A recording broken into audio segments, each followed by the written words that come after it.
Colonel Muammar Gaddafi, the man who armed and bankrolled the IRA's terror campaign in the 1970s and 80s. This is Colonel Gaddafi today, newly appointed chairman of the UN Human Rights Council. Colonel Gaddafi, are those people who were blown up by Semtex you supplied to the IRA, are they going to get their compensation?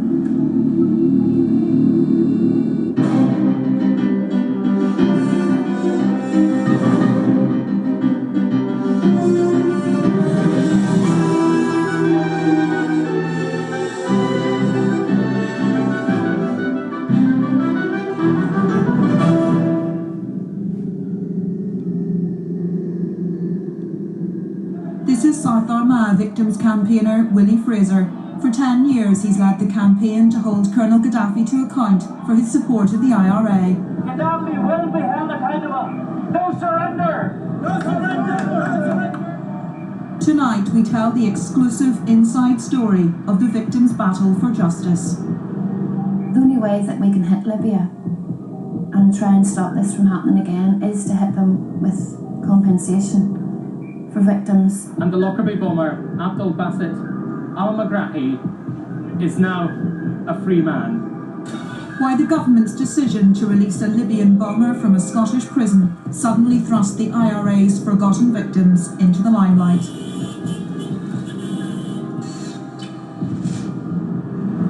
In the last 48 hours, Colonel Gaddafi appeared to confirm a deal has been done. We can reveal that campaigners believe they are on the brink of securing a deal worth hundreds of millions of pounds.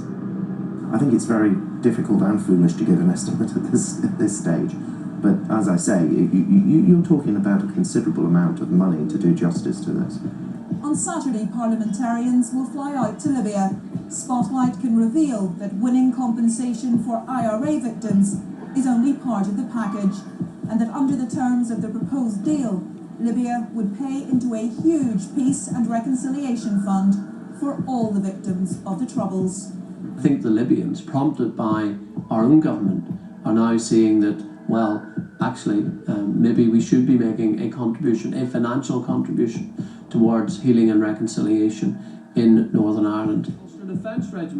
But could arguments over what constitutes an innocent victim blow the potential multi-million-pound deal out of the water? The reality is that there are over 3,600 people bereaved, there are between 40 and 50,000 people injured.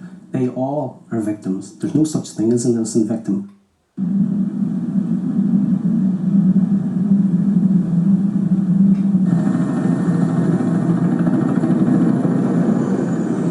The links between the IRA and Libya are now the stuff of Hollywood fantasy. The Brits are tearing apart Belfast for the IRA, and their American money are denying the hit so loud. It only makes them look more guilty. The war is raging. But Libyan support for the IRA is a matter of fact, not fiction.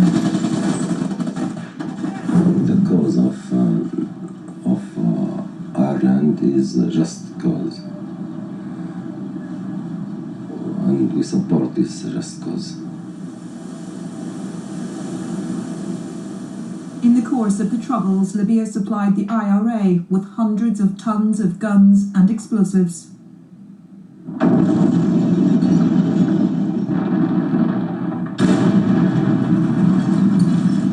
The families of some of the victims now want compensation from Libya. Good to see you again. Willie Fraser is one of those whose family has suffered more than most at the hands of the IRA. I had no childhood when I was growing up.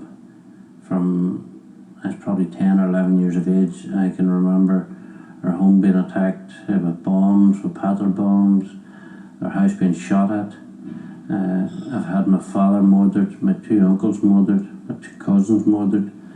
I've had two brothers that tried to kill one on 4 occasions.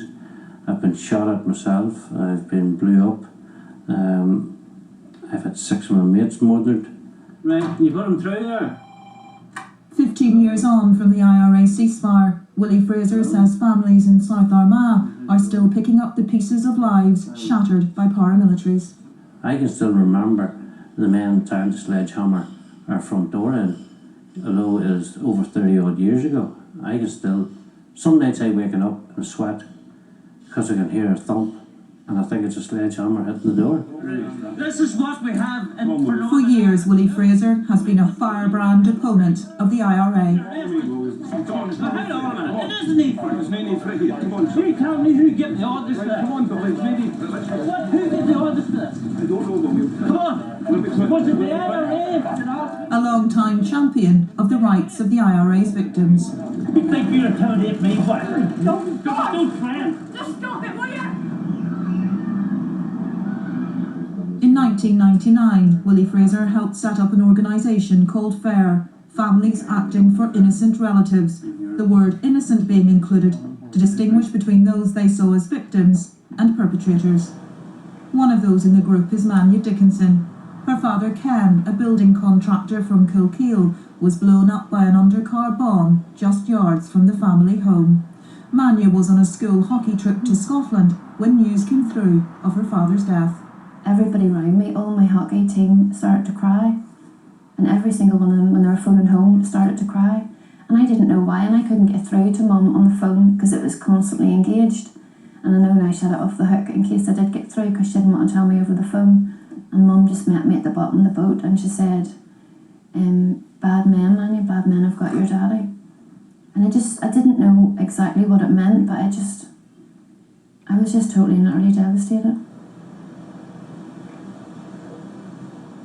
The sand tax that killed Can Graham came from Libya. My dad never got to see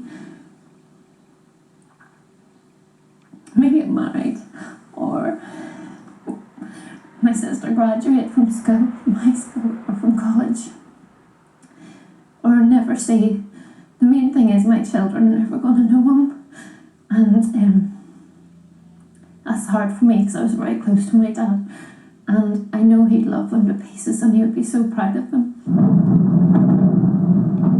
The bombing of Tripoli in 1986 led to a massive increase in Libyan support for the IRA. The raid, in which 80 people died, including Gaddafi's adopted daughter, was launched by American jets from British bases. That reinforced Gaddafi's determination to use the IRA to hit back at Britain.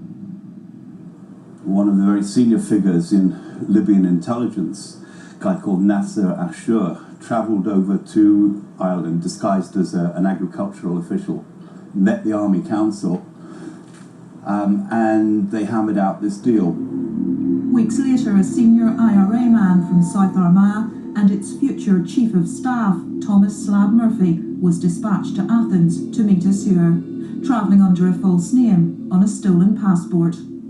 We were getting thousands of AK-47 rifles, millions of rounds of ammunition, heavy machine guns that could take on the best that the British Army could offer. And most of all, of course, was Semtex explosives.